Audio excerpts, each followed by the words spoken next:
Hai, Assalamualaikum dan salam sejahtera. Bertemu lagi kita dalam kelas Sains tahun 6 bersama Cikgu Amy. Jadi untuk hari ini kita akan teruskan ke tema yang seterusnya. Sebelum ni kita dah tengok tajuk kelajuan. Itu tema sains fizikal. Jadi sekarang kita akan teruskan dengan tema sains bahan. Jadi untuk tajuk sains bahan, kita ada tajuk pengawitan makanan, yang mana hari ini kita akan fokus kepada kerosakan makanan. Objektif pembelajaran kita ialah pada hari ini, pada akhir sesi ini, kamu akan dapat menjelaskan ciri-ciri makanan yang telah rosak. Ciri-ciri makanan telah rosak melalui pemerhatian pada gambar sebenar, gambar atau makanan sebenar.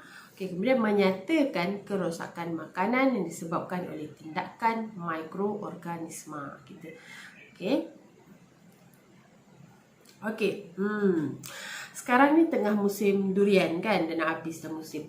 Jadi bila kalau kamu ada ladang durian ataupun ayah kamu beli durian, bila baru beli dia akan elok lah. Tapi kalau lama sangat, kalau macam cikgu ada durian, lepas tu bila kita dah beli durian banyak sangat atau dah tak termakan, apa jadi? Tak kisahlah durian ke apa, kalau kita biar lama-lama dia akan merekah. Macam mana kita nak menghalang? Itu kita akan fokuskan nanti. Tapi kalau makanan tu biarkan lama-lama, apa yang berlaku? Kalau buah durian tu kita tak makan, hari ni beli, terlupa makan, minggu depan baru nak makan, apa yang akan berlaku kepada buah tersebut? Elok lagi ke lepas seminggu pun? Jadi itu yang kita nak fokuskan hari ni. Kita nak tengok adakah makanan akan kekal elok walaupun dah lama. Tajuk hari ni ialah kerosakan makanan. Kita tahu kalau makanan tu lama sangat dia akan rosak. Jadi kita tengok, kalau contohnya ni situasi di sekolah. Ni contoh dalam buku teks kamu. Lama tak pergi sekolah kan? Murid-murid ni nak makan dekat kantin. Tiba-tiba, terbau. Masam lah. Kawan dia kata, tu kan sandwich semalam. Kenapa dengan sandwich semalam? Kalau sandwich semalam dah tak dimakan ke? Sebabnya dia dah masam. Maknanya sandwich tersebut telah rosak. Kawan dia tanya pula, macam mana nak tahu makanan tu dah rosak? Kita tahu kalau kita makan, kamu dah belajar masa tajuk sebelum ni, mikroorganisma. Kalau makan makanan yang rosak, kita boleh dapat keracunan makanan. Jadi macam mana kita nak tahu makanan tu dah rosak? Kita teruskan dengan ciri-ciri makanan yang rosak. Untuk tahu ciri-ciri makanan yang rosak, kita kena gunakan 5 deria manusia. Kita dah belajar dalam tajuk kemahiran proses sains, iaitu kemahiran proses sains yang pertama, kemahiran apa proses sains yang pertama? KPS yang pertama iaitu kemahiran memerhati. Kita memerhati menggunakan 5 deria manusia. Kita guna deria rasa, deria sentuhan, penglihatan, bau dan juga pendengaran. Bila kita guna 5 deria kita kena tengok apa ciri-ciri dia. Maksudnya kita guna deria kita nak perhatikan apa yang menyebabkan kita kata dia dah rosak.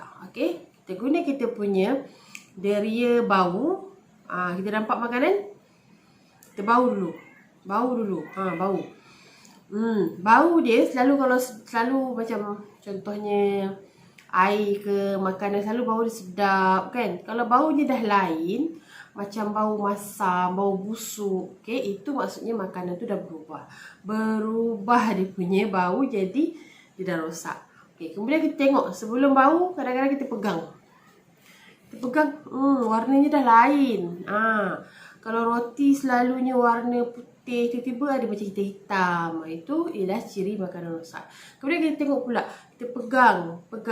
Kalau selalu keras, tiba-tiba dia lembek, berlendir, berbuih, ataupun dia punya tekstur tu dah berubah, itu pun ialah ciri makanan yang rosak. Okey, ciri yang keempat, kita nampak ada kulat-kulat macam apa?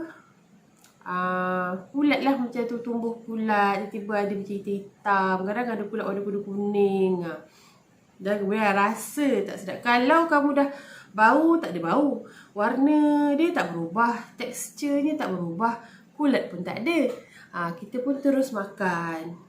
Bila kita makan, kita rasa rasa dia lain sikit, masam sikit. Itu pun menunjukkan makanan tu telah rosak. Okey, jadi kita akan tengok satu persatu yang apa ciri-ciri yang cikgu dah sebut tadi. Okey, bau yang tidak menyenangkan, berubah warna, berubah tekstur, berkulat dan rasa yang tidak sedap. Okey, kita tengok satu persatu. Okey. Daging ayam dan ikan. Okey, daging ayam ni sama macam daging lembu. Okey, bila daging ayam, kalau kamu biasa tolong mak kamu masak atau pernah tengok kat pasar ke apa, daging ayam dia warna dia macam pink-pink sikit macam tu kan. Okey, jadi kalau daging ayam tu dah rosak, dia akan bertukar warna. Dia dah jadi warna dia pekat. Okey, dah bertukar kehitaman. Okey, kalau warna dia tak berubah, tapi kalau ada bau busuk, okey, bau busuk dan berlendir, itu menunjukkan ayam tu dah rosak. Kalau kata kamu pergi kat kedai beli makanan, okey, beli makanan dia dah goreng kan, mana kita nampak berlendir ke hitam ke, nak pula kalau goreng salut tepung tu, mana nampak dah warna ayam tu. Jadi kita bau. Okey, kadang-kadang ayam ni kalau dah rosak sangat, walaupun dah digoreng, bila kita nak makan tu, dia masih lagi ada bau yang tidak menyenangkan. Bau dia macam masam, macam busuk sikit. Jadi itu langkah berjaga-jaga untuk kamu. Kalau dah bau macam tu, itu maksudnya ayam tu dah rosak. Kemudian ikan. Ikan kalau dah terlalu lama, dia punya perut dah pecah, dia dah berubah tekstur, elok ikan tu keras, ikan dah lembut, lembek, baru nak potong dah hancur. Dan bau dia, ikan memang bau hanyir, tapi bau dia dah busuk. Okey, jadi maksudnya itu ikan dan daging ayam yang telah rosak. Okey. Kita tengok pula nasi, roti dan kek. Nasi, roti dan kek. Kuih pun sama, ciri dia lebih kurang je. Okey, kalau nasi, maksudnya nasi kita nak tahu dia dah rosak, dia dah lembek, berlendir, bertompok dan berbau masam. Kalau awak tengok, kalau kamu perhatikan, dia tak berlendir, tak ada warna, tak berubah, tapi bau dia dah ada macam bau masam sedikit, itu maksudnya nasi tu dah mula rosak. Okey, jadi nasi tu dah rosak, dia akan ada berubah lah. Kalau selalu ada bau nasi sedap kan, dia dah bau masam. Okey, kalau kuih, roti, kek pula akan ada tompok-tompok hitam. Okey, macam ni. Ini ialah tompok-tompok kulat. Okey, jadi ini menunjukkan makanan rosak.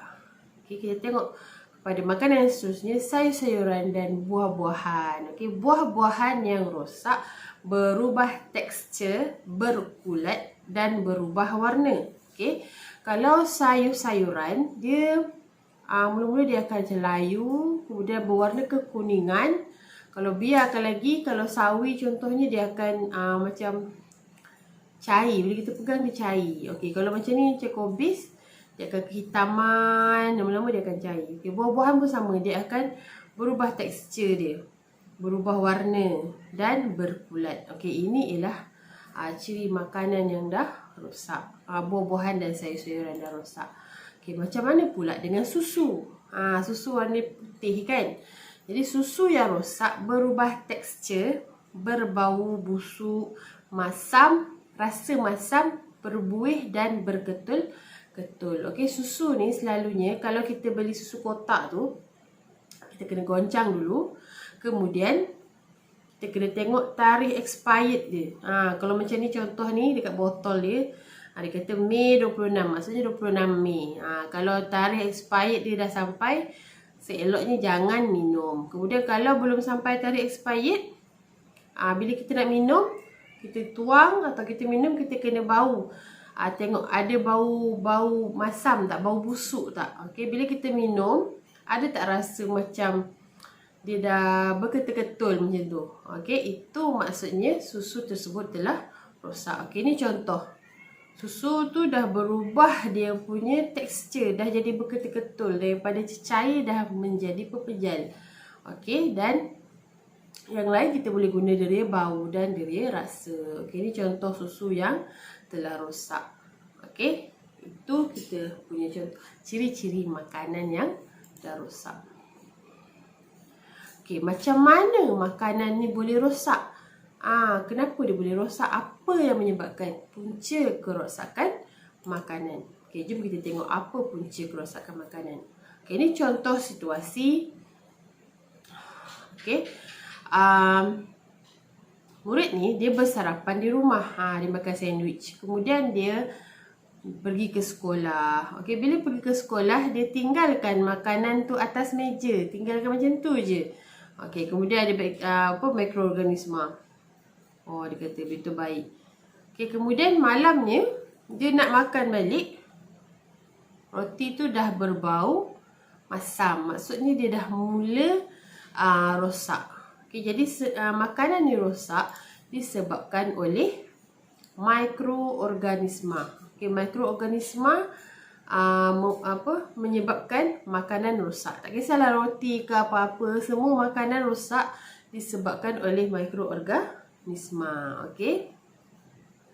Kita ingat mikroorganisma menyebabkan makanan rosak. Jadi kesimpulannya untuk hari ini, kesimpulan kita, ciri-ciri makanan rosak yang pertama, bertukar warna menjadi hitam, berkulat, berbuih, berbau busuk, berasa masam dan berlendir. Semua ni disebabkan oleh mikroorganisma. Okey, jadi itu sahaja untuk hari ini.